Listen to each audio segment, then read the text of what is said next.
حضرات، دین اسلام میں دو طرح کے حقوق بیان کیے گئے ہیں۔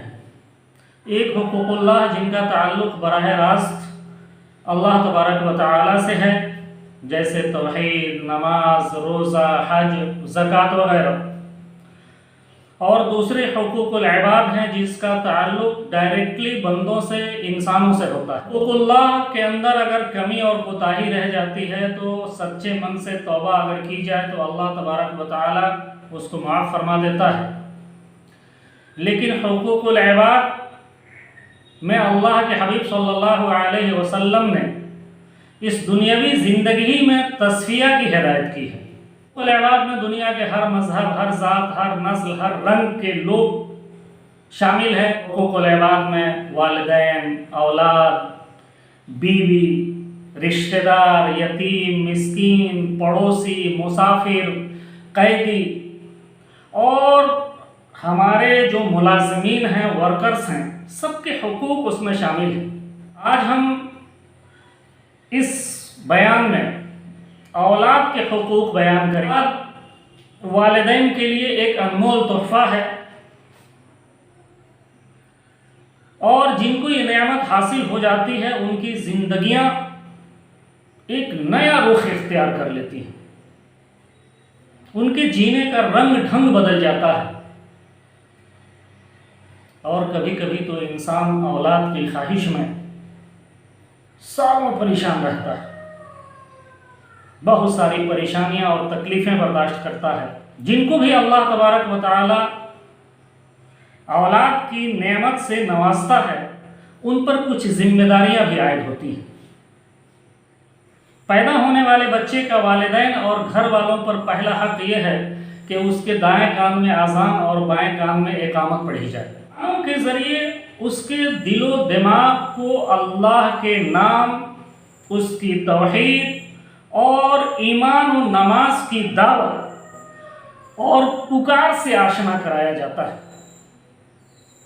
کیونکہ اذان و اقامت میں دین حق کی بنیادی تعلیم اور دعوت نہایت ہی مؤثر طریقے سے دی گئی ہے۔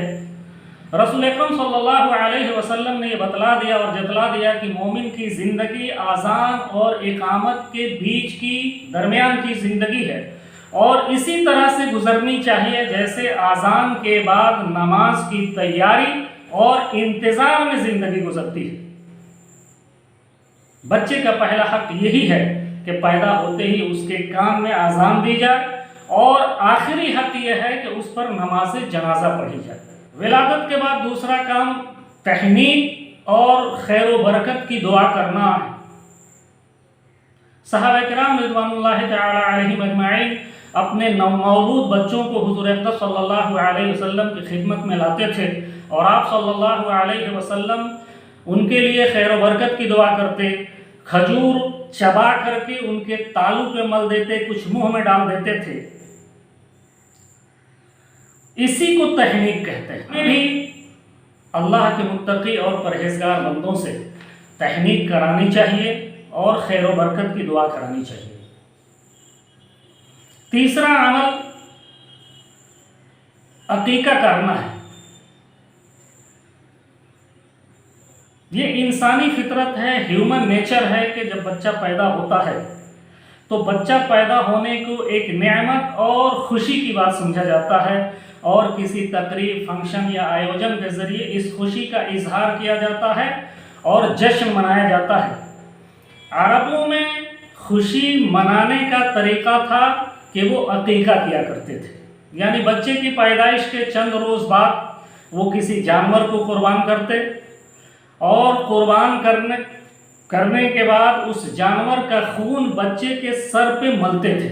اللہ کے رسول صلی اللہ علیہ وسلم نے اسلام میں بھی اس عمل کی ترغیب دی، لیکن کچھ ہدایات کے ساتھ۔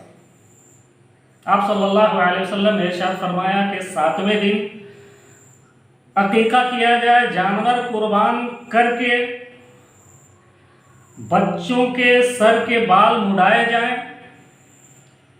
اور سر کے بال مڈا کر کے جانور کے خون اس پہ نہ لگا کر کے، بلکہ زعفران یا خلوق جو ایک قسم کی خوشبو تھی اس کو سر پہ ملنے کا آپ صلی اللہ علیہ وسلم نے حکم دیا، اور یہ تعلیم دی کہ اگر گنجائش ہو، صلاحیت ہو، تو بچے کے سر کے بال کے برابر، وزن کے برابر چاندی صدقہ کیا جائے۔ عقیقے کے جانور کے لیے وہی شرطیں ہیں جو قربانی کے جانور کے لیے ہیں۔ اس میں دھیان دینے کی بات ہے کہ اگر لڑکا ہے تو اس کے لیے 2 اور لڑکی ہے تو اس کے لیے 1 بکری کی قربانی دی جائے گی، لیکن اگر لڑکے کے عقیقے میں 2 بکریوں کی گنجائش نہ ہو، صلاحیت نہ ہو، تو بلا حرج 1 بکری بھی قربان کی جا سکتی ہے۔ خود محمد عربی صلی اللہ علیہ وسلم نے حضرت حسن اور حضرت حسین رضی اللہ تعالی عنہما کے عقیقے میں ایک ہی بکری قربان کی تھی۔ دوسری بات، عقیقے کے جانور کے لیے نر یا مادہ کا ہونا کوئی ضروری نہیں ہے، یعنی ہم چاہیں تو خصی بھی قربان کر سکتے ہیں، بکری کر سکتے ہیں، بھیڑ وغیرہ کر سکتے ہیں، اس میں نر اور مادہ کی کوئی شرط نہیں ہے۔ چوتھا عمل تسمیہ ہے، نام کرن، نام رکھنا ہے۔ ماں باپ کے اوپر بچے کا حق یہ ہے کہ اس کا خوبصورت اور اچھا سا نام رکھیں۔ حضرت ابو درداء رضی اللہ تعالی عنہ سے روایت ہے کہ رسول اکرم صلی اللہ علیہ وسلم نے ارشاد فرمایا، تدعون یوم القیامت باسمائکم واسماء آبائکم فاحسنوا اسماءکم، یعنی قیامت کے دن تم اپنے اور اپنے باپ کے نام سے پکارے جاؤ گے، اس لیے نام اچھے اچھے رکھا کرو۔ دوسری جگہ آپ صلی اللہ علیہ وسلم نے ارشاد فرمایا، ان احب اسمائکم الی اللہ عبد اللہ و عبد الرحمن، اللہ کے نزدیک تمہارے ناموں میں سے سب سے پیارے نام عبداللہ اور عبد الرحمن ہیں۔ اسی طرح وہ نام جن کی نسبت اللہ تبارک و تعالیٰ کی ذات اور صفات کی طرف کی جاتی ہو۔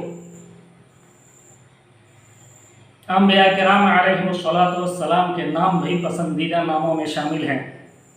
صحابہ کرام، صحابیات، ازواج مطہرات، اولیاء کرام کے نام پہ نام رکھے جائیں، یا ایسے نام رکھے جائیں جن کی میننگ، جن کے معنی صحیح ہو، اچھے میننگ والے نام رکھے جائیں۔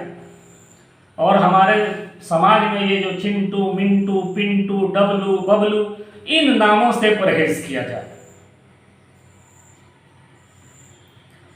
اس کے بعد 5واں عمل ختنہ کرانا ہے۔